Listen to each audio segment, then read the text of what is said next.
Hi everyone, welcome back. All right, so it's still just a little after 6. So we're going to go ahead and read some of Junie B Jones. We're in book 3 because we did finish book 1 and 2. So we're going to go ahead and start with number 3. And this is Junie B Jones and her big fat mouth. I can't imagine this little girl and the mess that she gets herself into and the way that she thinks. Goodness gracious. So let's go ahead and get started and see what's going to happen with her.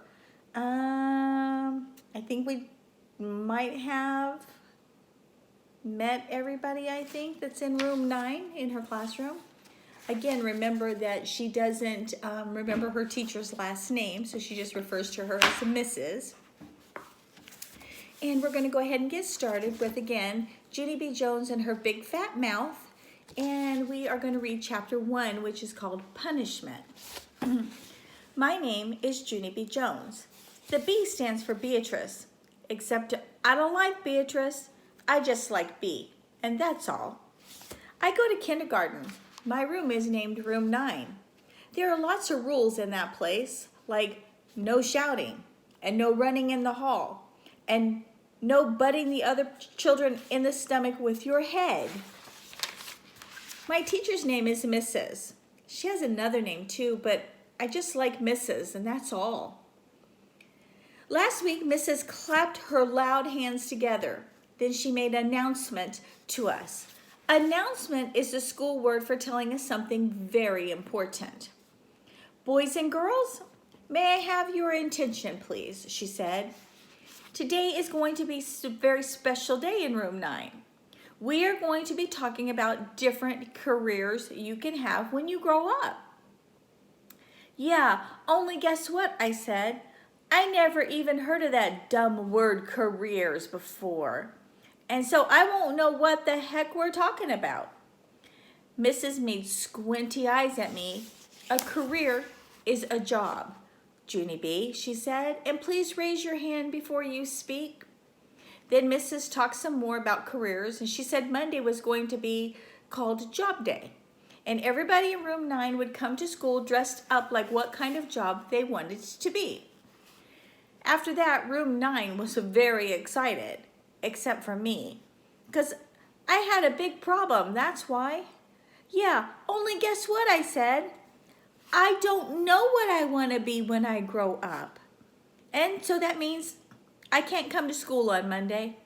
And now I'll probably flunk kindergarten. Hooray, shouted mean boy named Jim. I made a fist at him. How'd you like a knuckle sandwich, you big fat Jim? I shouted right back. Mrs. came over to my table. She bended down next to me. Please, Junie B, you simply must try to control yourself better in class. We've talked about this before, remember? Yeah, I said nicely. Only I hate that dumb guy. Just then, my bestest friend Lucille, who sits right next to me, stood up and fluffed her ruffly dress. I always control myself, don't I, teacher, she said. That's because my Nana taught me to act like a little lady. And so Junie B Jones should act more like me. I made a growly face at her. I do act like a little lady, you dumb bunny, Lucille. And don't say that again or I'll knock you on your can. Mrs. did a frown at me. Just kidding, I said quickly. Except for Mrs. kept on frowning. And then she gave me punishment. Punishment is the school word for sitting at a big table all by yourself. And everybody keeps staring at you, and it makes you feel like P.U. That's how come I put my head down on my table, and I covered it up with my arm. Because punishment takes the friendly right out of you. And so at recess, I didn't speak to Lucille, and I didn't speak to any other bestest friend named Grace either. I just sat down in the grass all by myself, and I watched janitor paint the litter cans, and I played with a stick and an ant, and that's all. I hate room 9, I said very grumpily. except for just then I saw something very wonderful in the grass. And his name was 2 Cherry Lifesavers. Hey, I love those guys, I said. Then I quick picked one up and I blowed out the germs and I put it right in my mouth. Wait! Don't eat that! Shouted a loud voice at me. Spit that out right now! I turned my head. It was Janitor. He was running at me, speedy quick. His jingly keys were jingling all over the place. Spit that out, I said, he yelled again. And so then I spit the Cherry Lifesaver on the ground, 'cause the guy was scaring me, that's why. Janitor bent down next to me. I didn't mean to frighten you, sis, he said, but I spotted a bunch of dirty candy in the grass and I was going to clean it up then when I finished painting. He looked serious at me. Don't you ever eat anything you find on the ground, do you hear me? Not ever. But I blowed off the germs, I told him. Janitor shook his head. You can't blow germs off, he said. Eating things that you find on the ground is very, very dangerous. Then Janitor picked up the dangerous candy. Now run along and play, he said. I did a big sigh. Yeah, only I can't, I said, 'cause I shot off my big fat mouth in kindergarten and then I got punishment. And now I hate my bestest friend, Lucille. Janitor smiled a little bit and said, life is hard sometimes, isn't it, sis? He said. I bobbed my head up and down. Yeah, I said, life is P.U. Then Janitor patted me on my head and he walked away. And so guess what? I just like Janitor, and that's all. All right, so number 2 is called The Cop and Dr. Smiley. I don't know about this.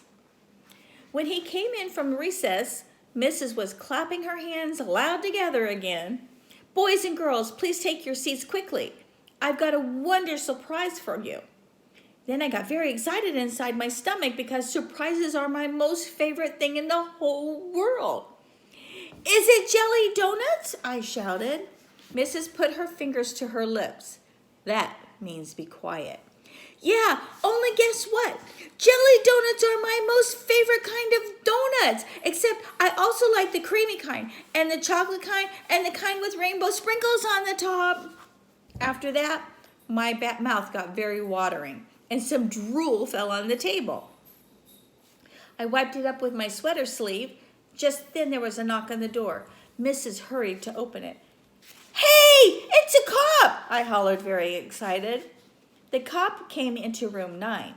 He had on a blue shirt and a shiny badge and a shiny black boots and a shiny white motorcycle helmet. Mrs. smiled.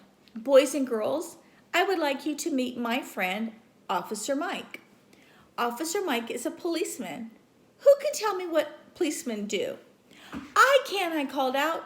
They arrest people, because one time some cops arrested a guy on my street. And so that means they made him take a nap, I think.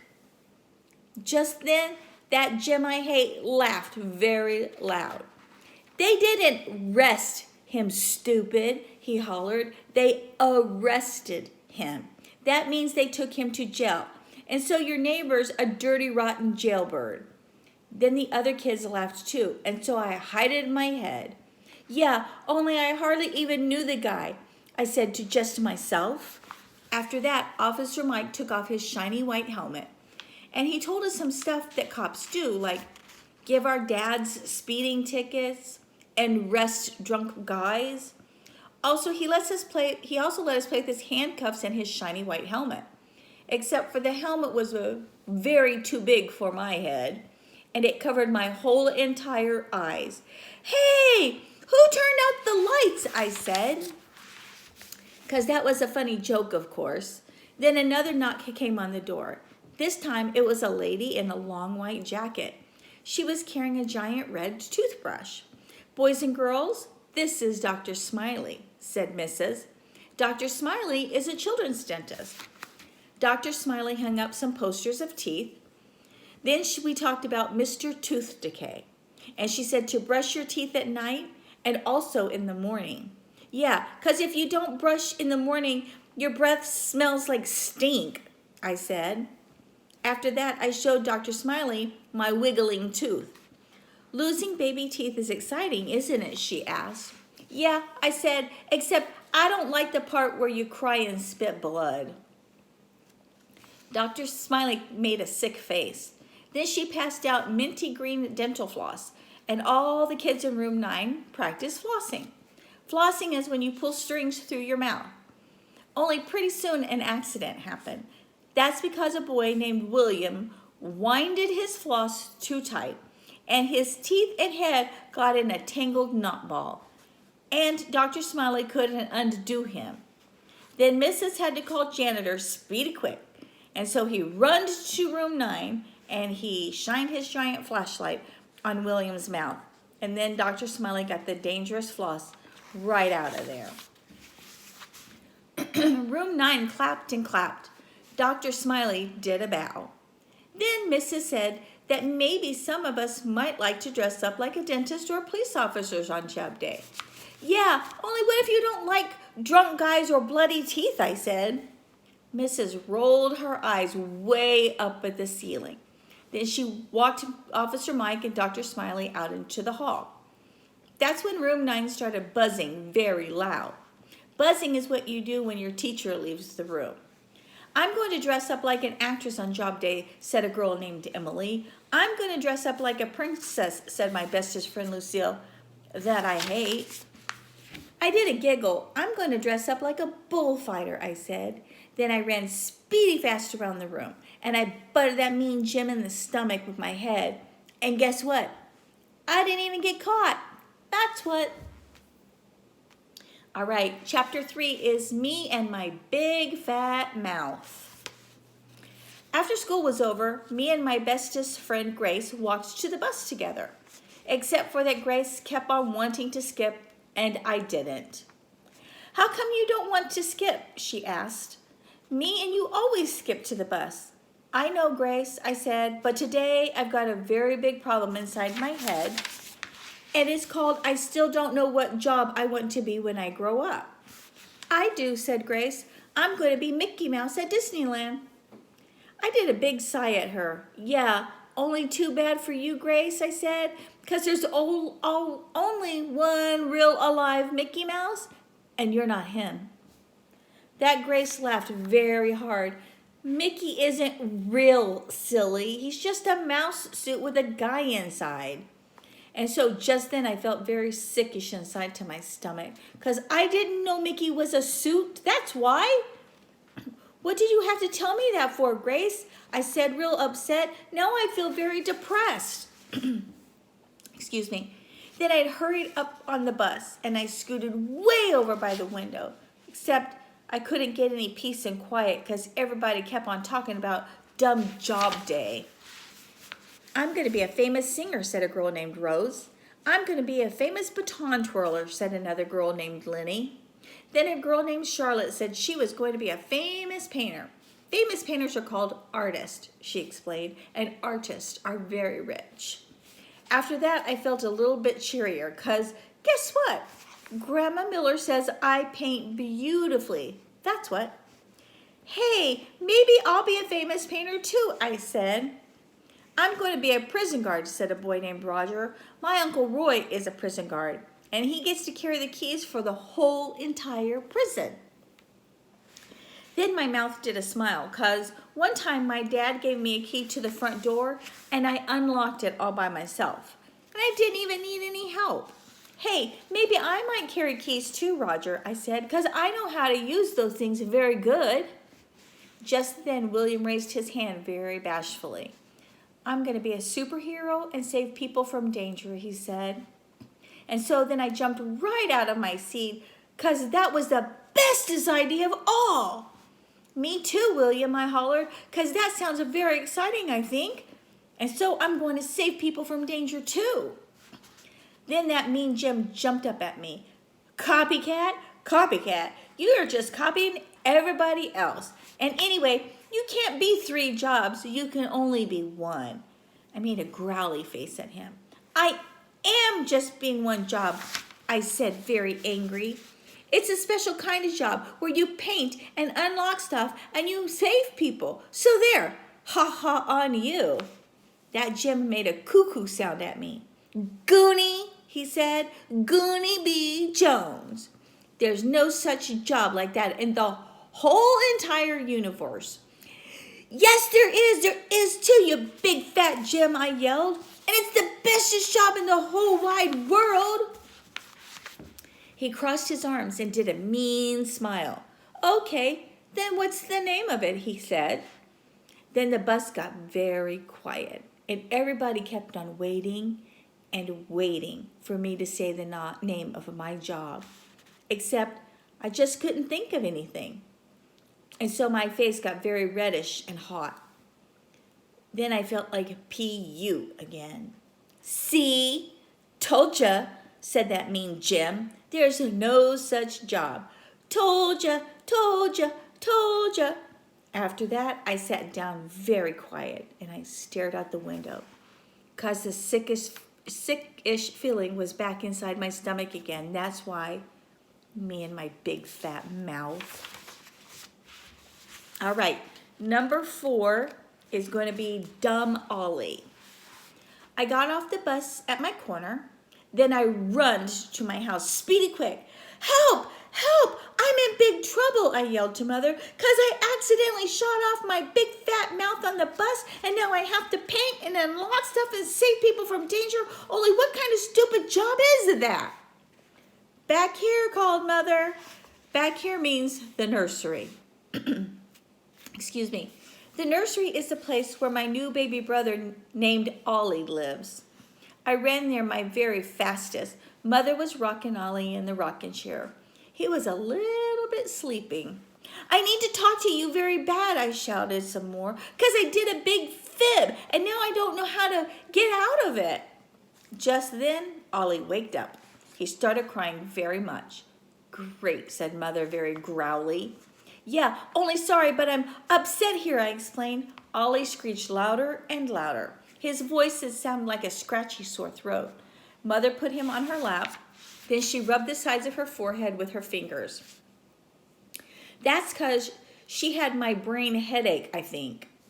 You're just going to have to wait until I get the baby settled down again, she said, still grumpy.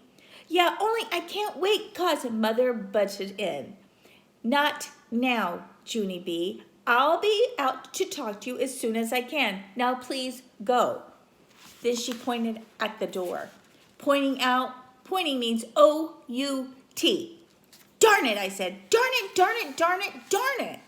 'Cause that dumb old baby takes up all of Mother's time. And he's not even very interesting. He doesn't know how to roll over or sit up or play Chinese checkers. He is a dud, I think. I would like to take him back to the hospital, but Mother said no. And after I left the nursery, I went outside in my front yard. Then I sat in the grass all by myself, and I played with a stick and another ant. Only this stupid ant bited me, and so I had to drop a rock on its head. Finally, my daddy's car came into the driveway, and my heart got very happy. Daddy's home, Daddy's home, hooray, hooray, I yelled. Then I ran to him, and he picked me up. I'm very glad to see you, I said, 'cause on Monday I have to dress up like what a job I want to be, except for I accidentally said I'm going to paint and save people and carry lots of keys. Only what kind of dumb bunny job is that? My daddy put me down. His eyebrows looked confused at me. Can we talk about this at dinner, he asked. No, I said, we have to talk right now because I've already waited all I can and I'm getting tension in me. Well, I'm afraid you're just going to have to wait a little while longer, said Daddy, because right now I've got to see if your mother needs help with the baby. Then he did a kiss on my head and he walked right into the house. And guess what? Sometime I wish stupid, dumb Ollie never even came to live with us. All right, so this book has just a few more chapters, but I think we'll look forward to finishing this tomorrow, seeing what this little character's up to. I hope everybody had a wonderful day at school. I hope you have a wonderful dinner with your family and get some quality family time. Either doing homework with you guys or maybe reading another book. But I hope everybody has a wonderful evening and gets plenty of rest so that you're ready for school tomorrow. Tomorrow's Thursday, so we only got Thursday and Friday left, and then the week's over. So I hope to see everybody here tomorrow as we read our rest of Junie B Jones and her big fat mouth. So I will see you all then. Good night to you all.